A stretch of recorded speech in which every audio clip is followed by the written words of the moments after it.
अगर तुमने कल की शाम की मैच नहीं देखी तो फिर क्या देखी भाई तुमने? कल क्या क्लासन के क्लासिक शॉट्स, आंद्रे रसल के पावरफुल हिट्स, वाह भाई वाह, मजा ही आ गया मैच देखने में।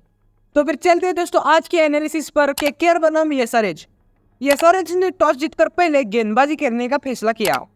तो फिर कल आपने केकेआर के दो न्यू ओपनर्स यानी सुनील नारायण और फिलिप सॉल्ट की जोड़ी देखी। जैसे ही मैच स्टार्ट हुआ दूसरे ओवर में मार्को एंसन को फिलिप सॉल्ट ने लगातार 3 बड़े बड़े छक्के लगाए। अब सबको लग रहा था कि केकेआर ने एक बड़ी शुरुआत कर दी, लेकिन उसके अगले ही गेंद पर सुनील नारायण रनआउट हो गई।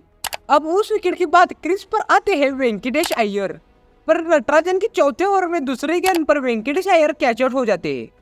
अब इसके बाद क्रीज पर आते हैं कैप्टन श्रेयस अय्यर, लेकिन श्रेयस अय्यर अपने टीम को कुछ ही भी नहीं दे सके क्योंकि श्रेयस अय्यर ने उसी ओवर की चौथे गेंद पर अपनी विकेट गंवा दी। अब केकेआर धीरे धीरे बैकफुट की ओर आ रही थी क्योंकि एक ही ओवर में 2 अहम विकेट केकेआर ने गंवा दिए थे। अब उस विकेट के बाद नीतीश राणा भी थोड़ी सी गड़बड़ कर देते। नीतीश राणा ने 8वें ओवर की दूसरी गेंद पर आउट हो जाते हैं, लेकिन किसे पता था उस विकेट के बाद ग्राउंड पर आने वाला था एक तूफान, और उस तूफान का नाम था रमनदीप सिंह। रमनदीप सिंह और फिलिप सॉल्ट अपने टीम को संभालने की बहुत कोशिश करते हैं, लेकिन 13वें ओवर में पैट कमिंस की ओवर में एक बेहतरीन कैच के साथ रमनदीप की पारी यहाँ पर समाप्त हो जाती है। अब 14वें ओवर में एक चौके के साथ फिलिप सॉल्ट अपनी 50 पूरा कर लेते हैं, लेकिन उसी ओवर में 5वीं गेंद पर फिलिप सॉल्ट कैच आउट हो जाते हैं। हालांकि फिलिप सॉल्ट ने 40 गेंद पर 54 रनों की एक बेहद ही शानदार पारी खेलकर आउट हो जाते हैं। पर उस विकेट के बाद ग्राउंड पर आती है एक काली शक्ति, और उस काली शक्ति का नाम होता है आंद्रे रसल। आंद्रे रसल ने एसआरएच की बॉलर्स को मसल के रख दिया था। एक टाइम था कि केकेआर को लग रहा था 150 रन भी नहीं बन पाएंगे, लेकिन अब धीरे धीरे केकेआर 200 रन की ओर आगे ही बढ़ रही थी। आंद्रे रसल ने मात्र 20 गेंदों पर अपने 50 जमा ली। आंद्रे रसल का रिंकू सिंह भी धीरे धीरे साथ दे रहे थे, लेकिन 20वें ओवर की पहली गेंद पर रिंकू सिंह की विकेट चली गई।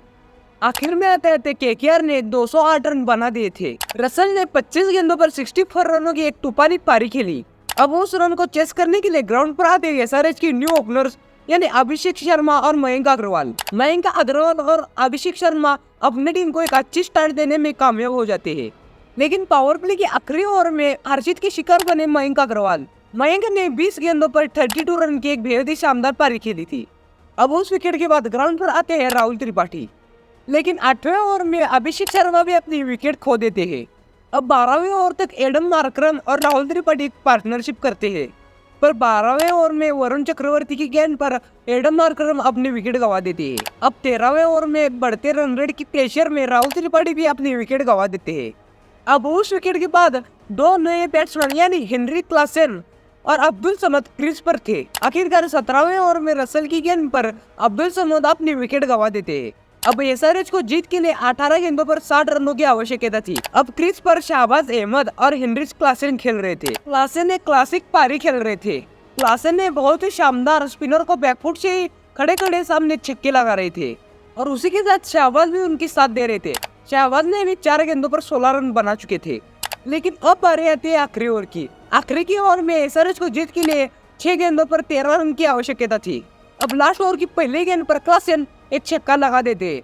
अब सबको लगता है कि एसआरएच ये मैच अपना कर लेगी, लेकिन अंततः आते आते 2 गेंदों पर 5 रन चाहिए थे एसआरएच को। के शर्मा का एक बेहतरीन शानदार कैच और क्लासन बाहर।